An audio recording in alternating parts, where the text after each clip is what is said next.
अस्सलाम वालेकुम। पत्थर जब भी गिरता है तो यतीम के सर के ऊपर गिरता है। रिसेंटली पाकिस्तानी गवर्नमेंट ने एक कानून पास कर दिया है जिसमें से ये बताया गया है कि जो भाई भी किसी मुल्क से डिपोर्ट होगा तो उसका पासपोर्ट भी ब्लॉक किया जाएगा, उसके ऊपर 5 साल की पाबंदी भी लगाई दी जाएगी, उसके ऊपर FIR भी होगा, उसका अलग कैद काटना पड़ेगा। इस बात के हवाले से डिटेल में इस बात करेंगे। अगर आपको ये वीडियो अच्छी लगे तो वीडियो को लाइक करना और चैनल को सब्सक्राइब करना ना भूलिए, क्योंकि इसी चैनल पर मैं आपको Saudi related informative videos upload करता रहता हूं। रिसेंटली पाकिस्तानी गवर्नमेंट ने एक नया कानून पास कर दिया है कि जिस भाई को भी किसी कंट्री से डिपोर्ट कर दिया जाएगा तो उसके ऊपर 5 साल की पाबंदी पाकिस्तान में लगेगी, उसका पासपोर्ट ब्लॉक कर दिया जाएगा, उसका पासपोर्ट PCL यानी पासपोर्ट कंट्रोल लिस्ट में शामिल कर दिया जाएगा। इसके अलावा वो किसी मुल्क में नहीं जा सकेगा, क्योंकि जब आप किसी मुल्क से डिपोर्ट हो जाते थे तो उस मुल्क का तो आपके ऊपर बैन लग जाता था 3 साल, 5 साल या 10 साल का।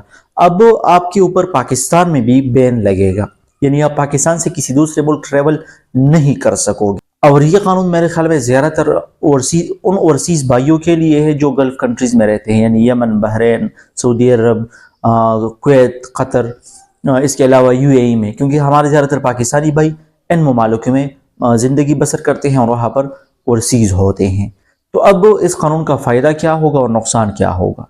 ज़्यादातर नुकसान हमारे उन भाइयों के लिए है जो गल्फ कंट्रीज़ में रह रहे हैं, क्योंकि वहाँ पर गवर्नमेंट वाला सिस्टम नहीं है, ज़्यादातर कफ़ील का सिस्टम है।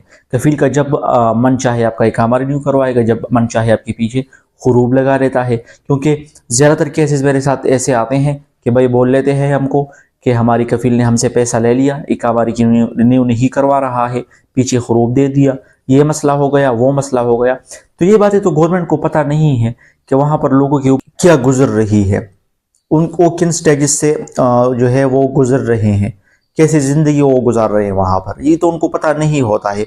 कफ़ील पैसा ले लेता है, भाग जाता है, आपका खाल नहीं उठाता है, इकामा रिन्यू नहीं करवाता है। हाँ, बहुत से भाई ऐसे हैं जो कंपनियों में काम करते हैं, कंपनियों से किसी मामूली बात पर जब तकरार हो जाती है वो उनको ब्लैक लिस्ट करवा देते हैं। तो ये तो पाकिस्तानी गवर्नमेंट को पता नहीं है। तो इन लिहाज से जिन ममालिक में कफ़ील का सिस्टम है उनके लिए ये अच्छा नहीं है, क्योंकि उनमें से बाज़ दफ़ा आप सही होते हैं लेकिन आपका कफ़ील ठीक नहीं होता है, आपका वीज़ा वगैरह ख़राब करवा देता है। तो उन भाइयों के लिए अब मुश्किल होगा जो बिल्कुल मतलब उनकी सब कुछ ठीक होते हैं, कफ़ील उनके साथ धोखा लड़ाई कर देते हैं या कंपनी उनके साथ धोखा कर देते हैं, और फिर उनके बाद जब वो डिपोर्ट हो जाते हैं तो अब आपके ऊपर पाकिस्तान में अलग बैन होगा, पासपोर्ट ब्लॉक, इसके अलावा आपके ऊपर सफरी पाबंदी आयद हो जाएगी, पासपोर्ट PCL में शामिल कर दिया जाएगा, किसी दूसरे मुल्क आप ट्रैवलिंग नहीं कर सकोगे। इसके अलावा आपके ऊपर FIR भी होगा। तो मेरे ख्याल में ये कानून ठीक नहीं है उन भाइयों के लिए जो हक पर होते हैं और उनके साथ कफ़ील कंपनी धोखा कर देती है, तो उनके लिए फिर मुश्किल हो जाता है।